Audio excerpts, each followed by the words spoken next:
नमस्कार विद्यार्थी मित्रांनो, स्पर्धा परीक्षा डिजिटल लर्निंग या यूट्यूब चॅनलवरती आपल्या सर्वांचं स्वागत आहे।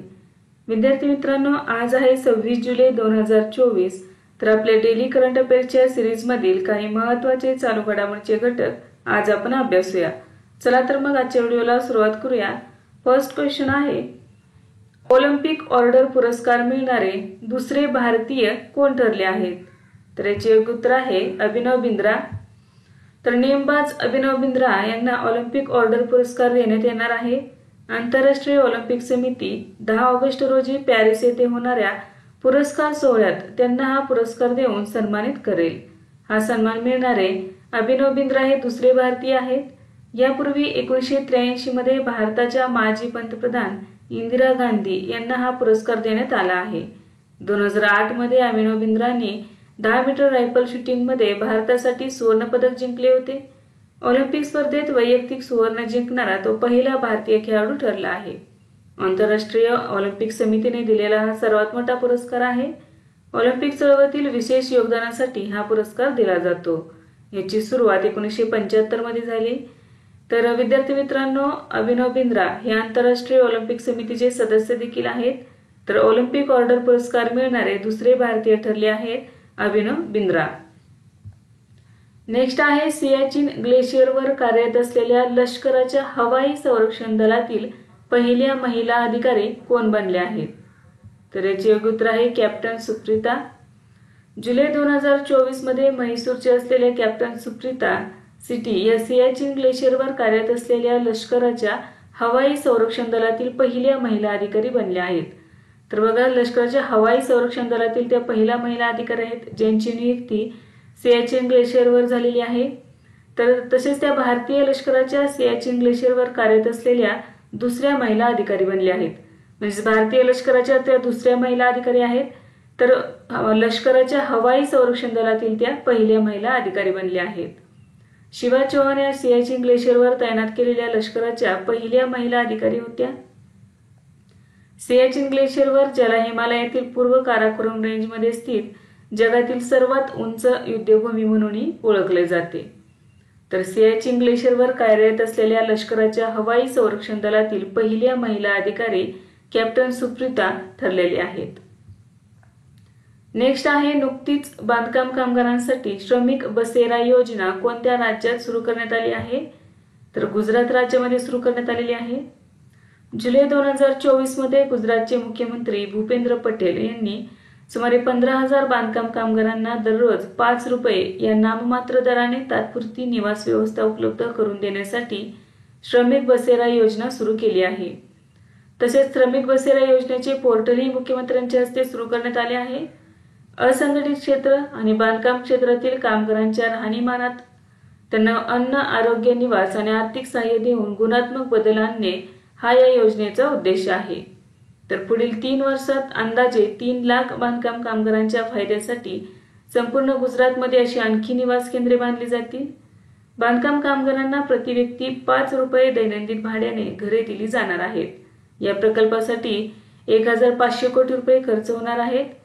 तर बघा, बांधकाम कामगारांसाठी श्रमिक बसेरा ही योजना गुजरात या राज्याने सुरू केली आहे। या अंतर्गत 15,000 बांधकाम कामगारांना दररोज 5 रुपये या नाममात्र दराने तात्पुरती निवास व्यवस्था उपलब्ध करून देण्यात येणार आहे। नेक्स्ट आहे, वन आणि हवामान बदल राज्यमंत्री कीर्तिवर्धन सिंह यांच्या मते देशाचा किती टक्के भाग जंगलांनी व्यापलेला आहे? तर याचे उत्तर आहे 21.71%। केंद्रीय पर्यावरण, वन आणि हवामान बदल राज्यमंत्री कीर्तिवर्धन सिंह यांच्या मते देशाचे एकूण वनक्षेत्र 7,13,789 चौरस किलोमीटर आहे, जे देशाच्या भौगोलिक क्षेत्राच्या 21.71% आहे।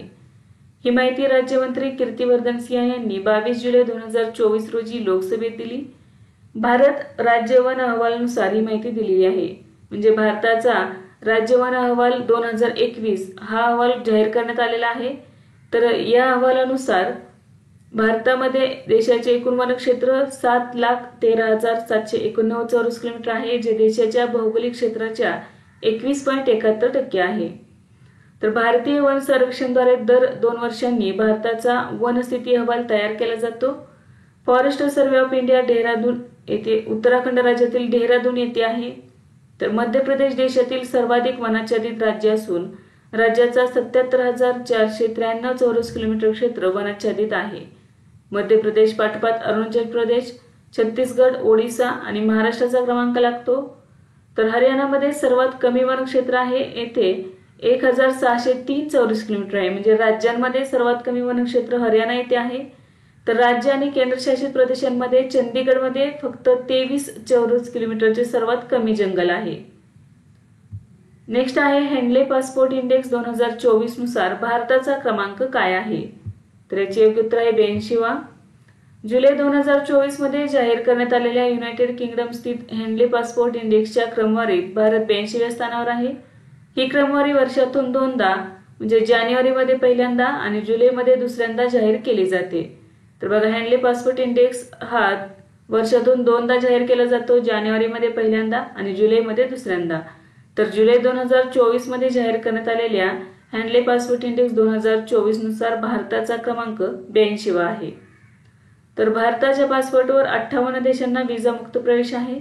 सिंगापूरच्या पासपोर्टला या यादीत पहिले स्थान मिळाले आहे, ज्याला 195 देशांमध्ये व्हिसा मुक्त वैधता आहे.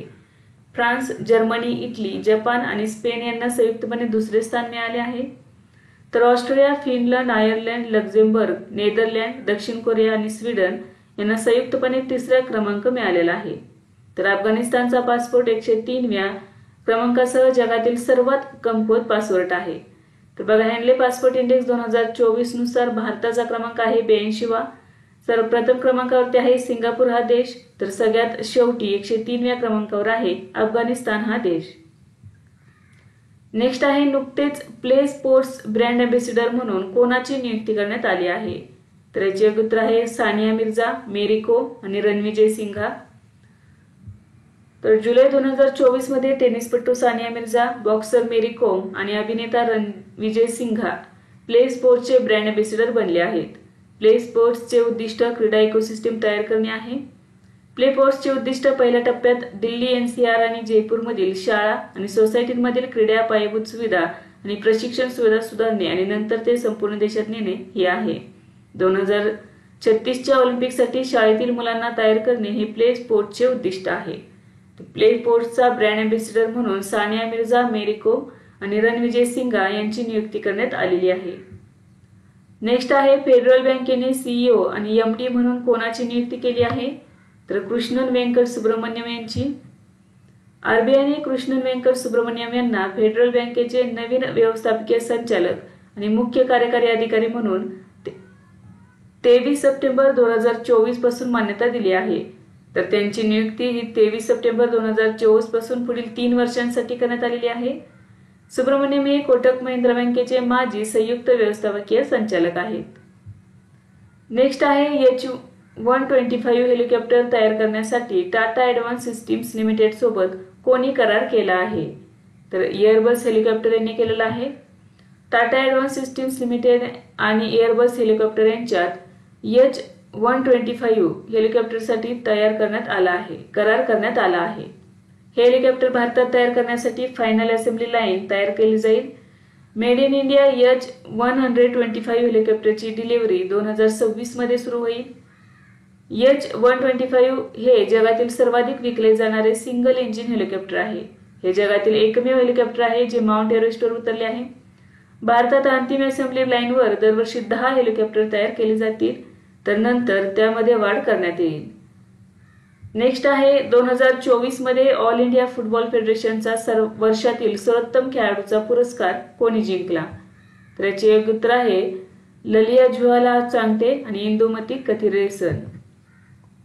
जुलै 2024 मध्ये 2023-24 हंगामातील भारतीय फुटबॉलमधील उल्लेखनीय कामगिरीची दखल घेऊन वार्षिक पुरस्कार सोहळा आयोजित केला होता. यामध्ये वर्षातील सर्वोत्तम पुरुष खेळाडू म्हणून ललिया जुवालाल छांगटे आणि वर्षातील सर्वोत्तम महिला खेळाडू म्हणून इंदुमती कथिरेसन यांना निवडण्यात आले आहे. नेक्स्ट आहे कोणत्या देशाच्या कुश मैनीने हंगेरियन ग्रँड प्रिक्समध्ये पहिली फॉर्म्युला 2 स्प्रिंट शर्यत जिंकली आहे? तर याचे योग्य उत्तर आहे भारत. भारताच्या कुश मैनीने हंगेरियन ग्रँड प्रिक्समध्ये त्याची पहिली फॉर्म्युला 2 स्प्रिंट रेस जिंकली आहे. प्रारंभिक विजेता रिचर्ड वॉरियर तांत्रिक उल्लंघनामुळे अपात्र ठरल्यामुळे कुश विजयी ठरला। या विजयामुळे महिनीचा हंगामातील 5वा पोडियम आहे जो तो चॅम्पियनशिप क्रमवारीत 8व्या स्थानावर आहे। नेक्स्ट आहे दरवर्षी राष्ट्रीय प्रसारण दिवस कधी साजरा करण्यात येतो, तर 23 जुलै रोजी। दरवर्षी 23 जुलै हा दिवस भारतात राष्ट्रीय प्रसारण दिन म्हणून साजरा केला जातो।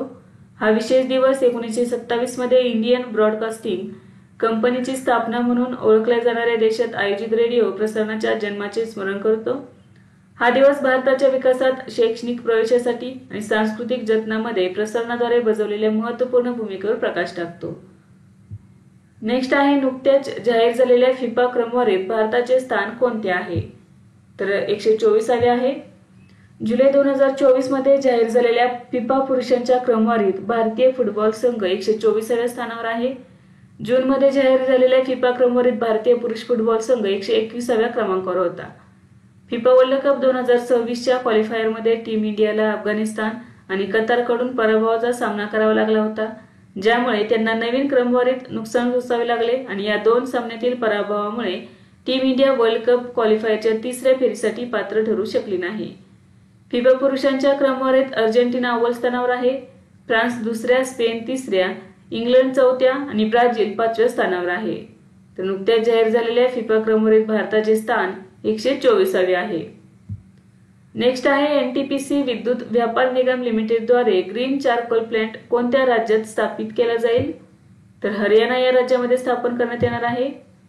एनटीपीसी विद्युत व्यापारी निगम लिमिटेड हरियाणातील गुरुग्राम आणि फरीदाबाद या शहरात 2 ग्रीन चारकोल प्लांट उभारणार आहे। नॅशनल थर्मल पॉवर कॉर्पोरेशन लिमिटेडची उपकंपनी एनटीपीसी विद्युत व्यापार निगम लिमिटेड ही आत्मनिर्भर भारत अभियानांतर्गत हा प्लांट उभारणार आहे। महापालिका कचऱ्याचे हिरव्या कोळशात रूपांतर करेल। हिरव्या कोळशात खूप कमी कार्बन डायऑक्साइड उत्सर्जन होते। हा कोळसा thermal power plant, petrochemical refineries, cement कारखाने इत्यादींमध्ये वापरला जाऊ शकतो। दोन्ही प्लांटची एकत्रित क्षमता दैनंदिन संकलित केलेल्या 1500 टन कचरा सामग्रीवर कोळशात प्रक्रिया करण्याची असणार आहे। भारतातील सर्वात मोठा कचरा ते कोळसा प्लांट वाराणसी, उत्तर प्रदेश येथे आहे। नेक्स्ट आहे वर्ष 2024चा सर्वोत्कृष्ट बाल आणि महिला विकास उपक्रम पुरस्कार कोणाला देण्यात आला आहे, तर श्री कुरुंबा एज्युकेशनल अँड चॅरिटेबल ट्रस्टला देण्यात आलेला आहे। शोभा ग्रुपच्या CSR शाखा श्री कुरुंबा एज्युकेशनल अँड चॅरिटेबल ट्रस्टला वर्ष 2024चा सर्वोत्कृष्ट बाल आणि महिला विकास उपक्रमने सन्मानित करण्यात आले आहे। संस्थेच्या वतीने शोभा लिमिटेडचे प्रकल्प उपाध्यक्ष श्री नागराजन यस यांनी हा पुरस्कार स्वीकारला। हा प्रतिष्ठित सन्मान गुडगाव येथे आयोजित ग्लोबल CSR सस्टेनेबिलिटी आणि ESG पुरस्कार 2024 मध्ये प्रदान करण्यात आला। या पुरस्काराचे उद्दिष्ट समाजात सकारात्मक बदल किंवा परिणाम घडवून आणणाऱ्या मानवतावादी किंवा सामाजिक कल्याणकारी कार्यात सामील असलेल्या सामाजिक आणि दूरदर्शी नेते, संस्था आणि व्यक्तींना ओळखणे आणि त्यांचा सन्मान करणे हे आहे। नेक्स्ट आहे भारतासाठी सर्वाधिक T20 धावा करणारी पहिली महिला खेळाडू कोण बनली आहे, तर याचे उत्तर आहे हरमनप्रीत कौर। हरमनप्रीत कौर महिला T20 आंतरराष्ट्रीय क्रिकेटमध्ये भारताची सर्वाधिक धावा करणारी खेळाडू ठरली आहे। हरमनप्रीतने 171 सामन्यांच्या 152 धावांमध्ये 3415 धावा केल्या आहेत। तिने T20 मध्ये 1 शतक आणि 12 अर्धशतके झळकावली आहेत। तसेच भारतासाठी सर्वाधिक T20 खेळणारी खेळाडू ठरली आहे। T20 मध्ये भारतासाठी सर्वाधिक धावा करण्याच्या बाबतीत स्मृती मानधना 2ऱ्या स्थानावर आणि मिताली राज 3ऱ्या स्थानावर आहे। तर विद्यार्थी मित्रांनो, आज आपण काही महत्त्वाचे चालू घडामोडींचे घटक अभ्यासले। यासारखेच नवनवीन व्हिडिओ पाहण्यासाठी चॅनलला लाईक करा आणि सबस्क्राइब करायला विसरू नका। धन्यवाद।